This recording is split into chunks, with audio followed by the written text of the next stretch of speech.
죄가 사람을 전적으로 부패시키고 타락시켜서 부패한 인간의 그 무엇으로도 어렵다 하며 이룰 수 없다는 성경의 진술입니다. 이 전적으로 부패한 인간을 바울이 어떻게 묘사하는가 하면 13절부터 그들의 목구멍은 이렇게 시작해서 15절에 발은 피 흘리는데 빠르다. 목구멍이 열린 무덤, 목에서부터 발까지 인간 전부를 의미하는 그런 설명이에요. 그 머리부터 발끝까지 다 죄로 말미암아 부패했다, 그런 표현이죠.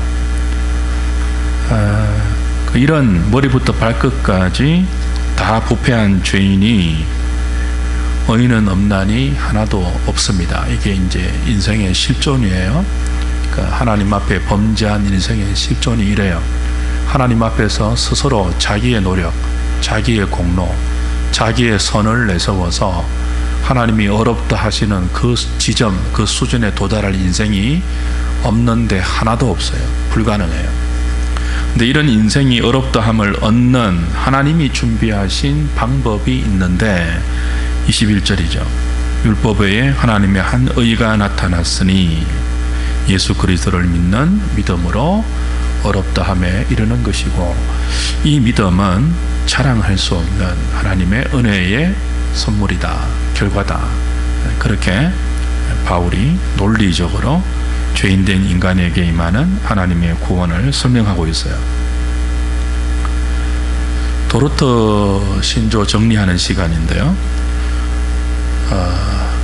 도르트 총회를 열게 된 계기가 야콥 알미니우스의 후예자들이 알미니우스가 죽고 난 이후에 알미니우스의 사상을 이어받아서 5개의 조항으로 네덜란드 의회에 항의문을 제출해요. 이제 그 5개의 조항이 나중에 보겠지만 주된 내용은 당시 네덜란드 교회와 독일 교회, 그리고 영국 교회, 스코틀랜드 교회, 개혁파 모든 교회들이 공적인 신앙 고백의 문서로 받아들이고 있었던 벨직 신앙 고백서와 하이델베르그 요리 문답을 수정하고 변경해야 한다는 내용입니다. 특별히 그 중에서도 하나님의 예정과 관계된 부분, 그 구원이 하나님의 선택에 의해서 택한 자들에게 베풀어지며 만세전에 그리스도 안에서 하나님이 예정해 놓으신 것이 있다는 이 예정에 관한 부분을 전면적으로 수정해야 한다 하는 항의문을 제출했죠.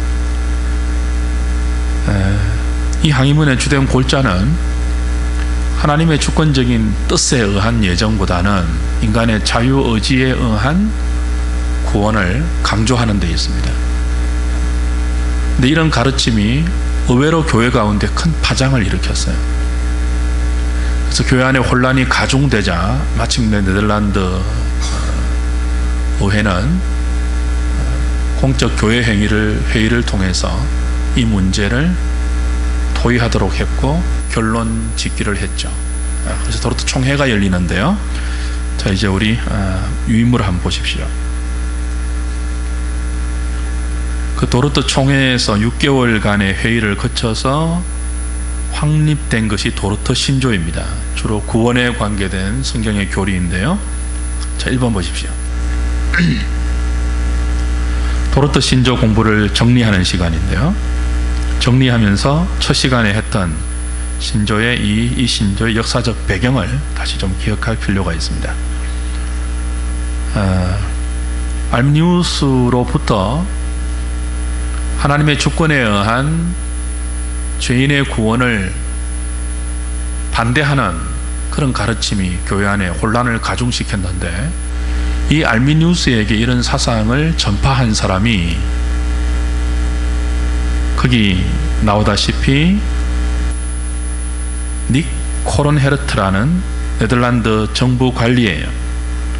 이 사람이 1583년 테스트라는 자신의 책에서 벨직 신앙 고백서와 하이델베르그 교리 문답이 가르치는 하나님의 주권과 예정에 관한 부분들을 비판하죠. 네덜란드 정부는 라이덴 혹은 레이덴 대학이라고 불리는데, 이 대학은 당시 개혁신앙을 가르치고 전파하는 보루 역할을 했던 상아탑이에요. 근데 이 대학의 교수들에게 이 문제를 검토하고 해결하도록 지시합니다. 이때 이 일을 맡은 사람이 누구라고요? 야콥 알미니우스예요. 이때까지 이 사람의 신앙은 칼빈주의 신앙이에요. 칼빈주의 신앙을 갖고 있었어요. 그래야지만 레이든 학교의 신학부 교수가 될 수 있어요. 근데 이 사람이 이런 책임을 맡고 코른헤르트와 토론을 하다가 오히려 뭐죠? 자신이 설득을 당해요.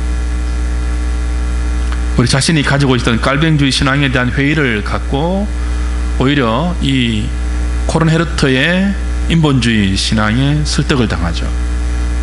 그래서 그는 칼빈주의 신앙을 버리고 인간의 자유의지를 강조하는 코른헤르트의 주장에 동조하게 되어서 하나님의 주권보다 인간의 자유의지를 훨씬 높이는 그런 펠라기우스주의에 기울어진 사상을 가르치고 전파하게 됩니다.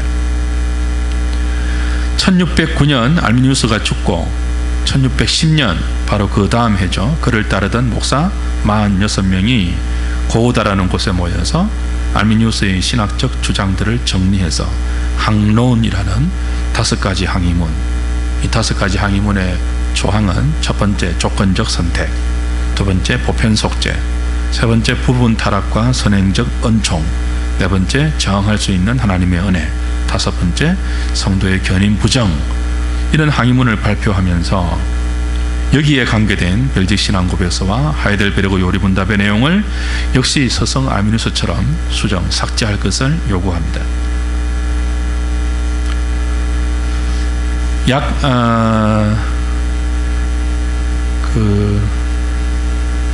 몇 년간 이런 사상이 교회 안에 날마다 영향을 키워가자 결국 1610년 이 항의서를 제출했으니까요, 8년이 지나서는 결국 도르트에서 유럽 각국의 개혁주의 교회 대표단 105명이 참석하여서 도르트 총회가 열립니다. 이 총회는 1618년 11월 13일에 시작해서 19년 5월 9일까지 약 6개월 동안 허르트 교회에서 154차례의 공식 회의를 거쳐서 알미니우스의 주장을 따르는 200여 명의 목회자를 파면하고 알미니우스를 공식적으로 이단으로 결정하고 전통 기독교가 가르치고 따라야 할 구원의 5대 교리를 이들이 제출한 5가지 항론과 정반대되는 그런 내용으로 확립해서 발표하게 되죠. 이 도르트 총회가 기간은 6개월 정도밖에 안 되지만 154번이나 열린 이 공식 회의는 전부 방청객이 자유롭게 관람할 수 있는, 관람해서 신학자들의 열띤 토론을 모두 방청할 수 있는 공개 회의였어요. 물론 여기 22차례의 네덜란드 회의들 대표들이 따로 네덜란드 교회를 위해서 모였던 비공개적인 회의가 포함되어 있습니다만, 여하튼 154번의 공식 회의는 전부 공개 회의였습니다.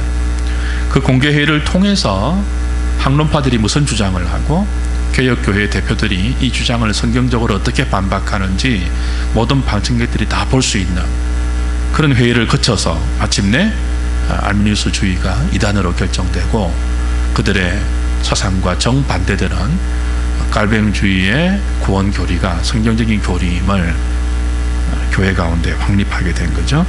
이때 작성된 신조를 도르트 신조라고 하는데요, 굉장히 중요한 구원의 5대 교리가 여기에 포함되어 있습니다.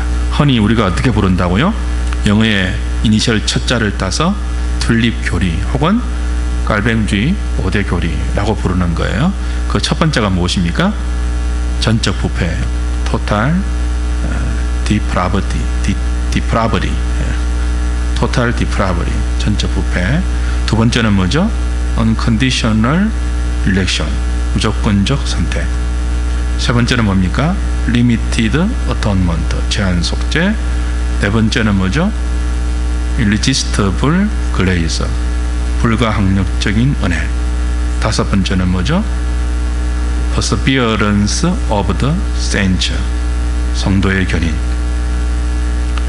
그래서 이 그 첫 번째 이니셜을 따면 TULIP가 되어서 튤립이 되죠. 물론 이건 총회에서 다룬 주제의 순서대로는 아니에요. 총회에서 다룬 주제의 순서는 나중에 보겠지만, 우리가 또 계속 보았지만 하나님의 무조건적인 선택부터 다루었죠.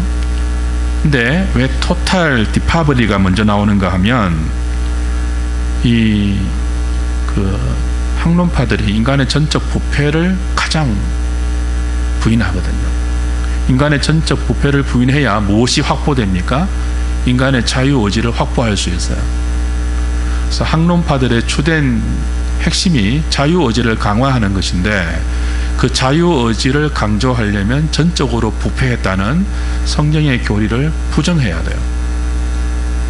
그래서 나중에 보겠지만 도르트 총회에서 다룬 이 5가지의 그 주제를 회의들이 반박할 때 모든 주제의 첫 번째로 인간이 죄인이라는 사실을 다룹니다. 모든 주제에. 그만큼 알미니우스의 주장의 중심에 뭐가 있다는 거죠? 인간이 전적으로 부패한 죄인이 아니라는 주장이 담겨 있어서 그래요.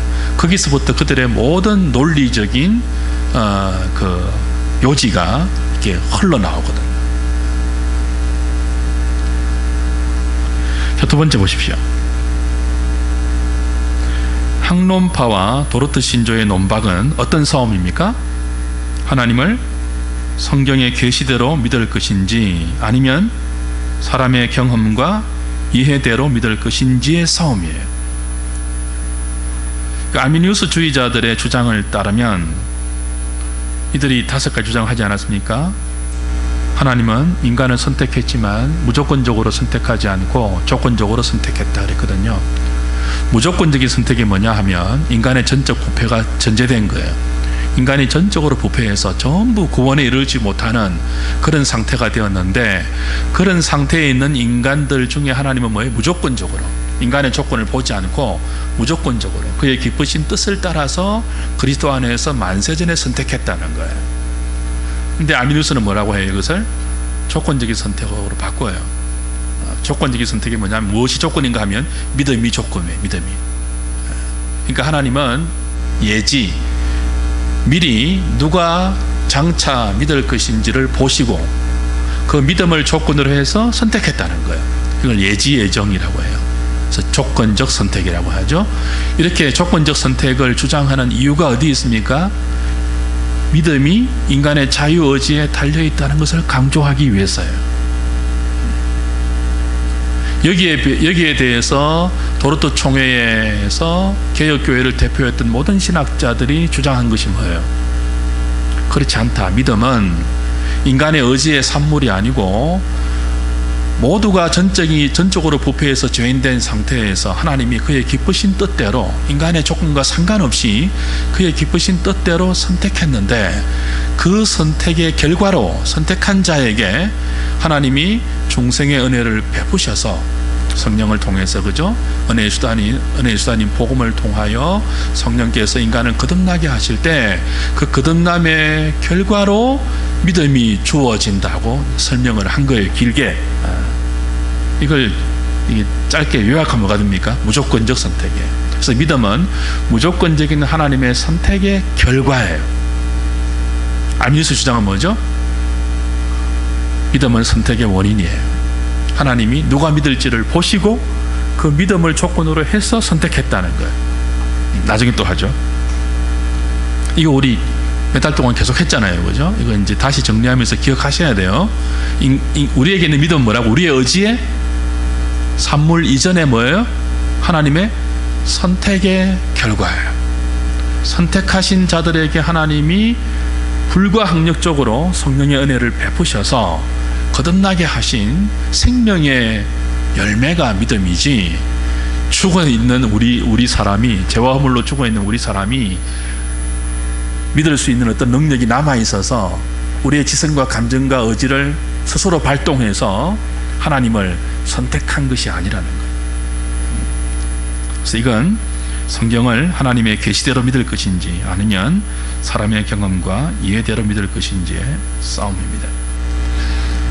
그 알미니우스 주의자들의 주장을 따르면 하나님은 구원을 베풀었다가 인간의 반응에 따라 취소하기도 하는 가변적이고 불안한 하나님이 되어요.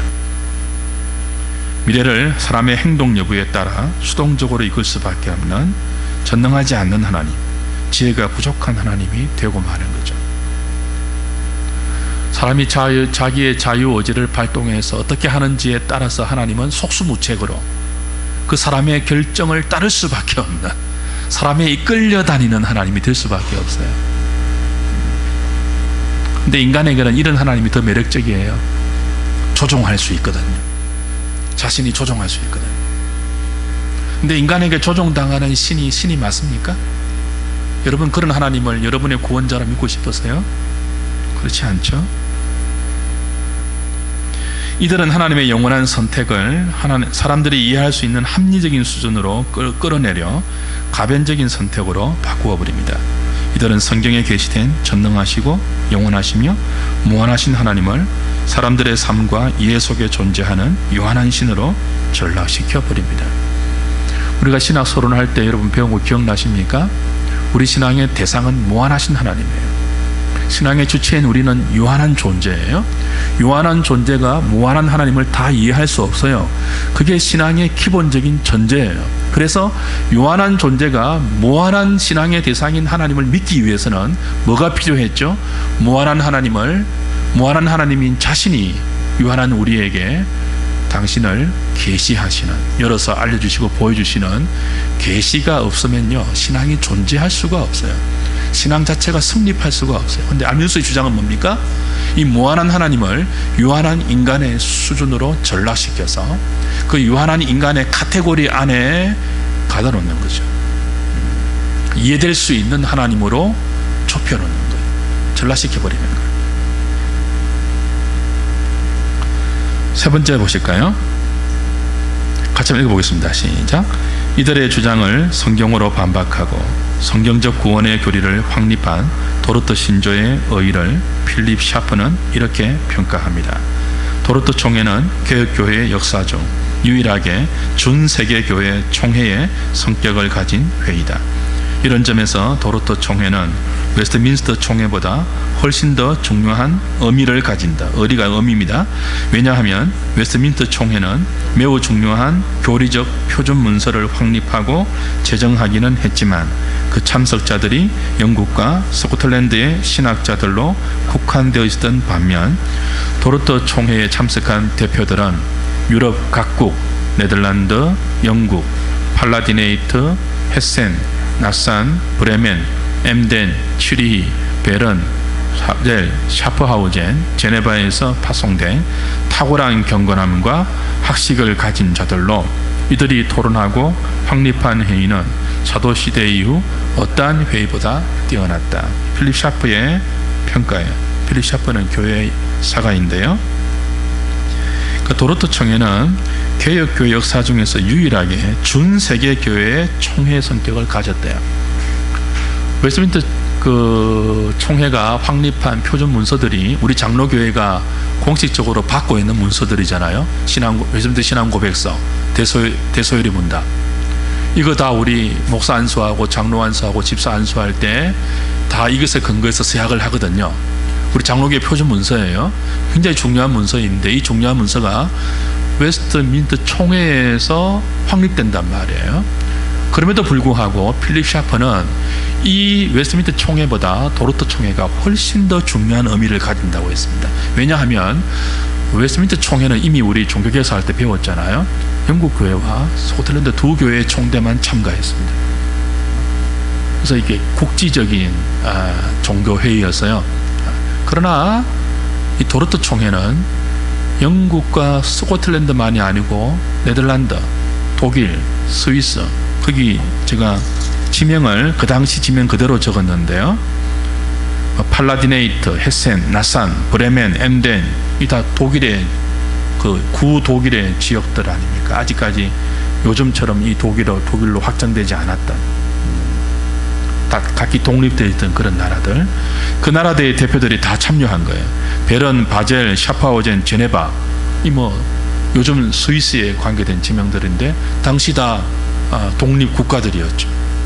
이 수많은 독립 국가의 개혁 교회에서 파송된 탁월한 경건한 신학자들이 105명, 그죠? 6개월 동안 공개적인 토론을 통해서 방청객을 앞에 놓고 공식적으로 토론하면서 성경적으로 그들을 제압했던 거예요. 그러니까 어떤 회의보다 사도시대 이후 가장 뛰어난, 가장 탁월한 회의였다, 그렇게 필립 샤프가 평가하죠. 이때 회의에 대표로 참석했던 대표 중에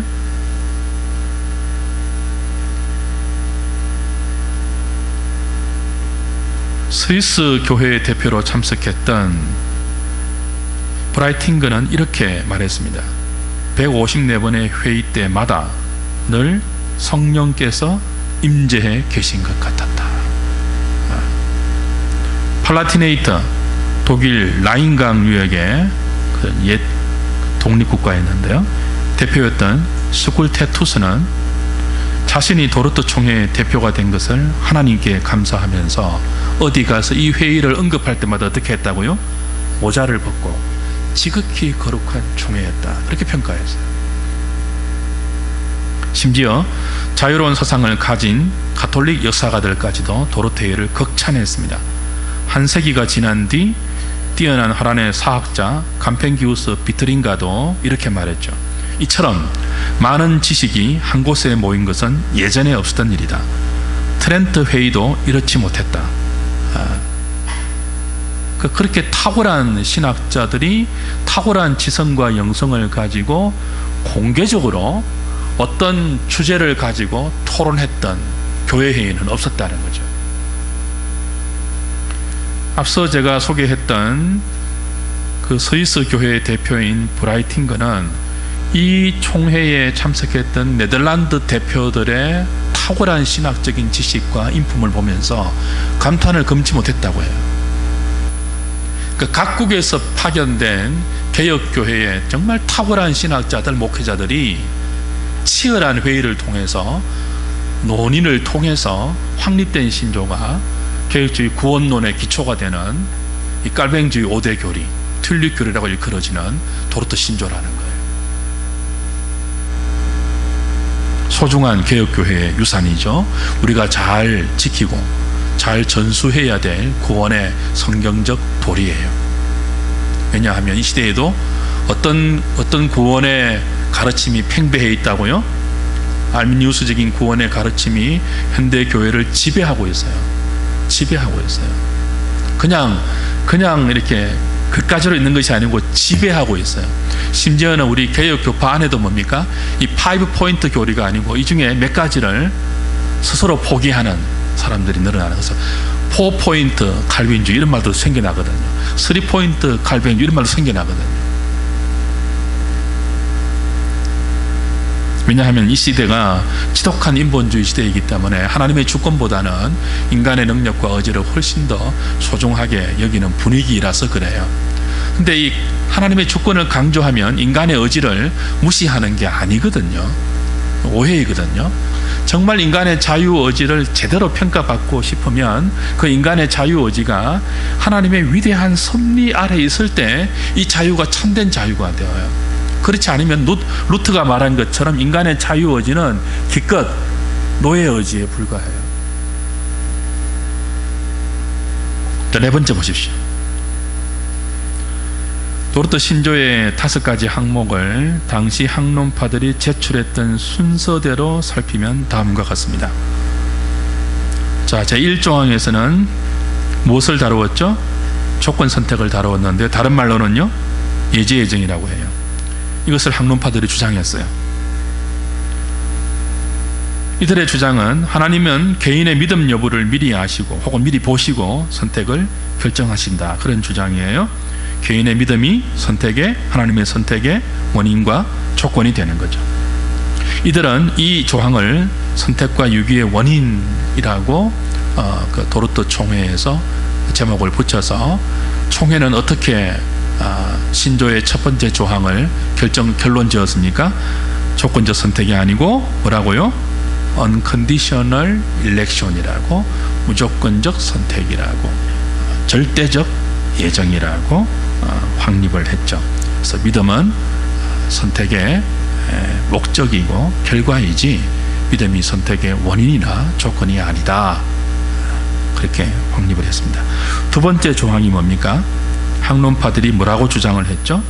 보편 속죄를 주장했어요. 보편 속죄의 내용은 뭡니까? 얼마나 매력적인지 몰라요?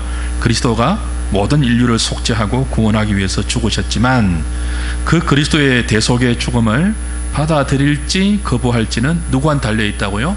각 사람에게 달려 있다는 거예요. 자신의 자유의지로 그리스도의 구원을 받아들일 수도 있고 거부할 수도 있다는 거죠. 그것을 위해서 그리스도의 보편 속죄를 주장해요. 근데 총회는요? 아니다. 제한 속죄다. 이건 그리스도의 속죄의 범위를 다루는 거예요. 자, 그리스도의 속죄의 능력은요? 인류의, 이 땅에 존재하는 모든 인류의 모든 죄를 다 속하고도 남을 수 있는 효력 있는 속죄예요. 그런데 그 충분하고 효력 있는 속죄가 범위를 따지면요, 모든 인류에게 허락되지 않아요. 누구에게만요? 택자들에게만 베풀어져요. 이게 성경이 말하는 진리예요. 그렇지 않으면 그리스도의 속죄가 무효하게 되는, 죄인들을 위해서 흘리신 그리스도의 보혈이 아무짝에도 쓸모없는 피가 될 수 있어요. 어떻게 따라서요? 거부하는 인간에게는 그 그리스도의 능력 있는 보혈이 아무 쓸모없는 무용지물이 되고 마는 거죠. 성경은 그리스도의 보혈의 능력을 무한하다고 하지만 그 보혈의 범위를, 속죄의 범위는 제한시킵니다. 택자들에게 제한시켜요. 근데 이게 기분 나쁘다는 거죠. 지성인들이. 기분 나쁠 필요 없어요. 이게 성경의 진술이니까. 세 번째 조항은 뭡니까? 부분 타락이에요. 이게 이제 핵심인데요. 부분 타락의 내용이 뭡니까? 학론파들의 주장은요, 인간은 타락하여 하나님의 은혜가 필요하지만, 이것은 인정해요. 타락했다는 건 인정해요. 그래서 하나님의 은혜가 필요하다고도 인정해요. 근데 무엇을 인정 안 해요? 전적 타락과 전적 무능력은 인정하지 않아요. 우리가 읽었던 로마서 3장 오늘 본문의 내용을 인정하지 않는 거죠. 머리부터 발끝까지 성한 데가 없다는 성경의 진술을 부정하는 거예요. 더군다나 이들은 3조항에서 선행은총을 주장하죠. 부분적으로 타락한 인간에게 하나님은 그리스도를 통해서 그 부분적으로 타락한 부분까지도 뭐예요? 회복을 시켜주었다는 거예요. 그래서 모든 인간은 그리스도가 오시고 나서 자기의 자유의지로 선행은총을 베풀어진 그 은혜의 결과로 자기의 자유의지로 그리스도를 믿을 수 있는 수준이 되었다는 거예요. 이 의지가 이렇게 회복되었다는 거예요.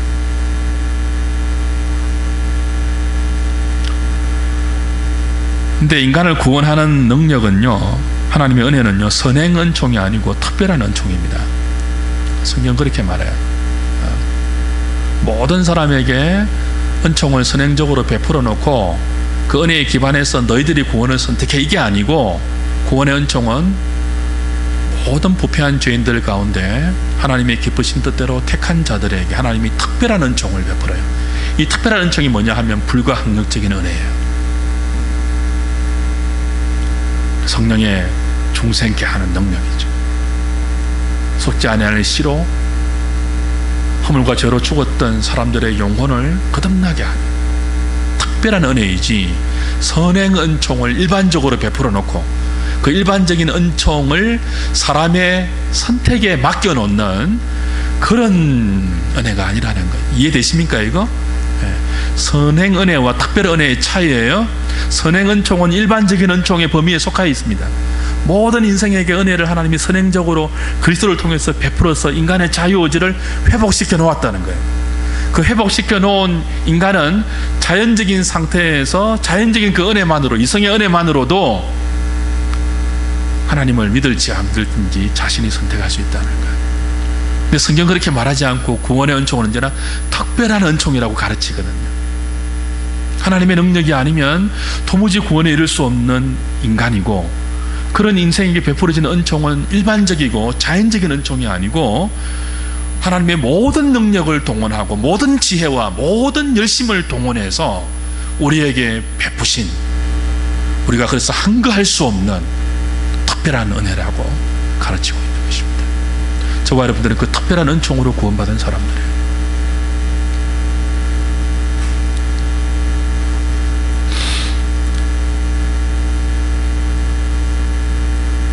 제 4항은 뭡니까?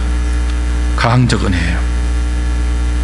말 그대로 뭔 뜻이죠? 하나님의 은혜는 한거할 수 있는 은혜라는 거죠. 성령의 역사로 사람의 중생과 회개가 이루어지지만 각 사람은 뭐죠? 자기의 자유의지로 그런 성령의 역사를 거절할 수 있다는 거죠.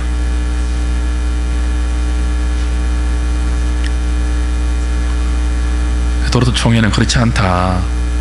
전적으로 타락한 인생에게 하나님은 불가항력적인 은혜를 베푸셔서 구원으로 이끄신다, 이렇게 가르치고 있습니다.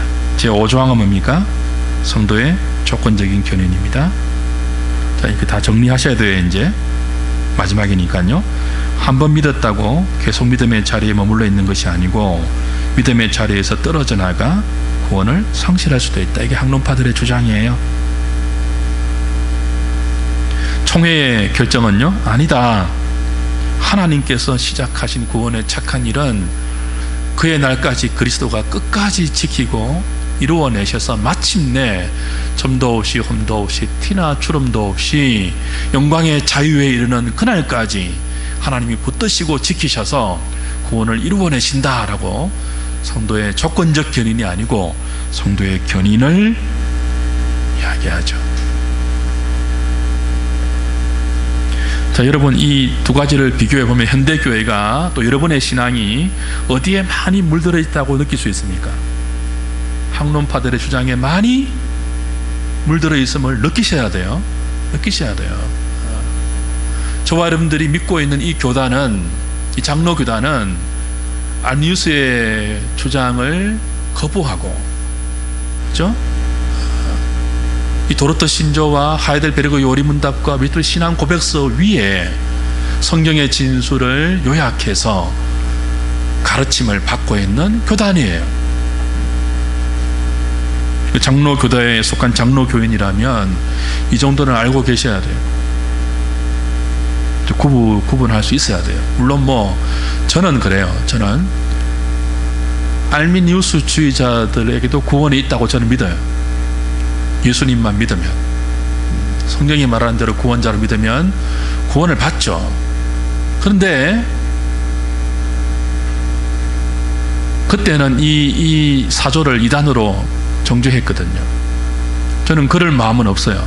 그러나 성경이 가르치는 가장 정확한 구원론에는 맞지 않습니다.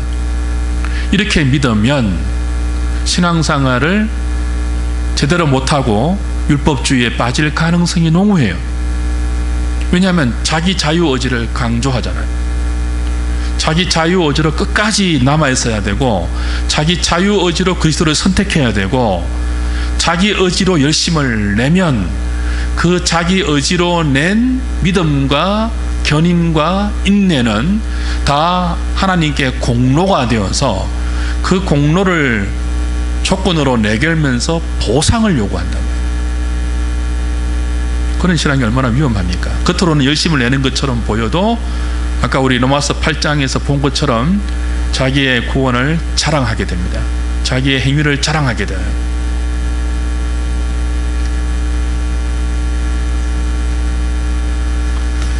근데 하나님 앞에서 자랑은 진짜 쓰레기 같은 것 아닙니까?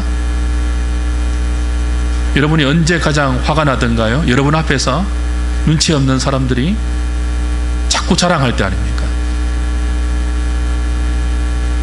내 최고 약점을 갖고 있는 장점으로 갖고 있는 사람이 눈치도 없이 그것을 막 자랑할 때 우리 속이 부글부글 끓지 않던가요? 그것만이 아니에요. 하나님 앞에서, 사람 앞에서 어떤 형태로든지 우리가 입을 열고 마음에 품어서 자랑하는 모든 것은 쓰레기와 같은 인간적 의입니다.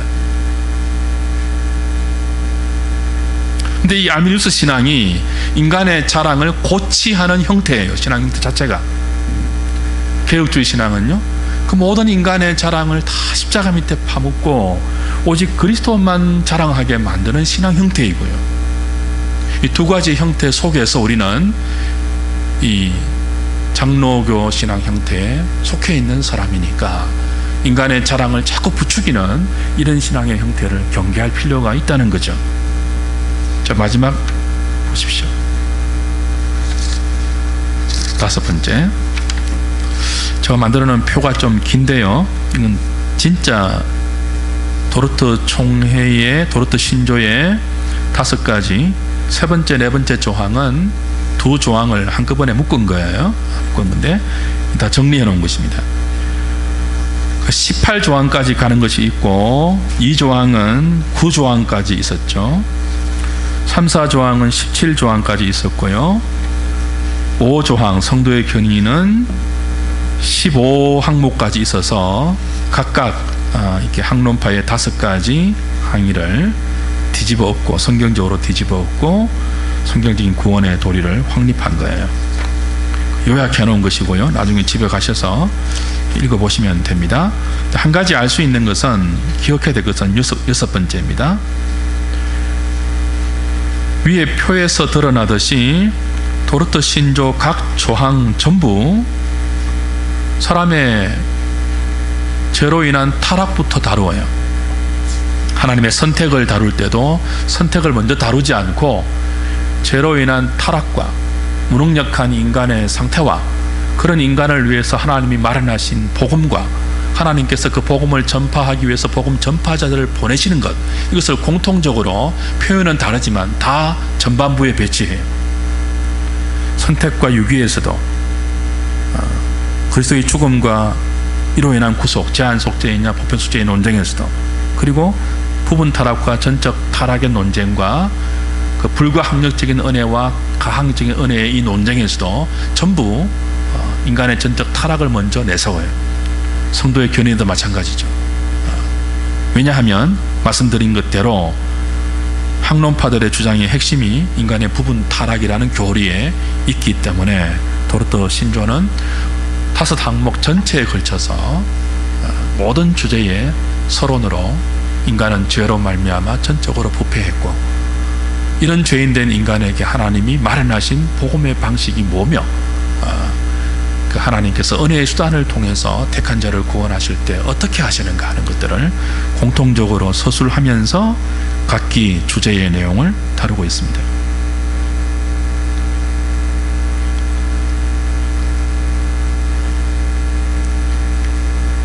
자, 6번을 제가 한번 읽어보겠습니다. 위의 표에서 드러나듯이 각 조항은 전부 사람이 죄를 지어 타락했다는 내용으로 시작합니다. 그 다음부터 같이 읽겠습니다. 이것은 사람의 능력으로 구원을 얻을 수 없고 오직 하나님의 은혜가 필요함을 강조하는 의도입니다.